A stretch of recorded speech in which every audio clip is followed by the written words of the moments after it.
In the annals of history, few conflicts have been as epic and devastating as the Punic Wars. These wars pitted two of the ancient world's greatest powers, Rome and Carthage, against each other in a struggle for dominance. This is the story of their final brutal confrontation.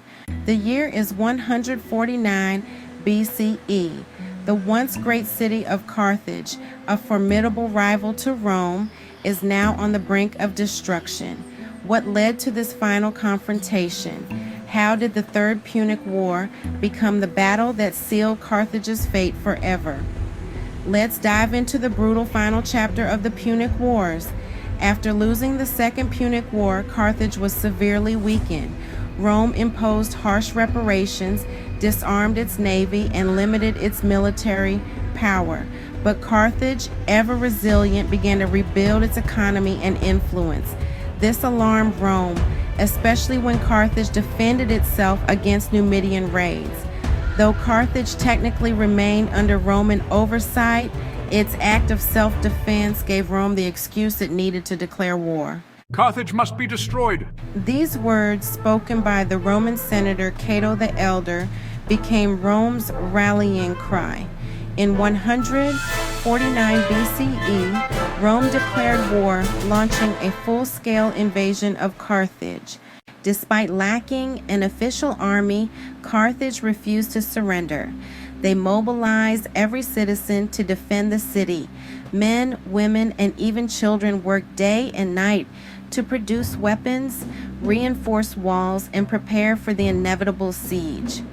For 3 years, Carthage resisted against overwhelming odds. The Romans laid siege, but the Carthaginians fought fiercely, launching counterattacks, using fire ships, and fortifying their strongholds.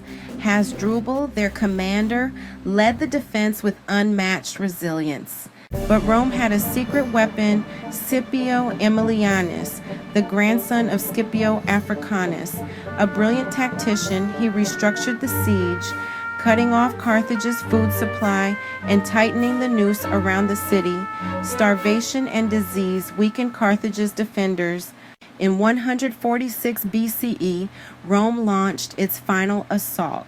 Roman soldiers stormed the city, engaging in brutal street-to-street combat. The Carthaginians, knowing their fate, fought to the death. Fires raged, buildings collapsed, and the city was drenched in blood. After 7 days of relentless slaughter, Carthage fell. Over 50,000 survivors, men, women, and children, were enslaved. The rest were massacred. According to legend, the Romans even salted the earth to ensure that nothing would ever grow again.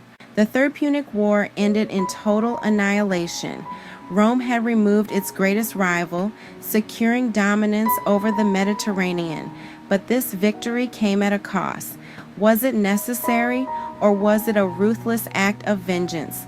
The destruction of Carthage remains one of history's most debated events. Carthage was gone, but its legacy endured. Its innovations, trade networks, and cultural influence would inspire future civilizations. And while Rome stood victorious, the memory of Carthage's defiance would echo through history. What do you think? Was Rome justified, or did Carthage deserve a different fate?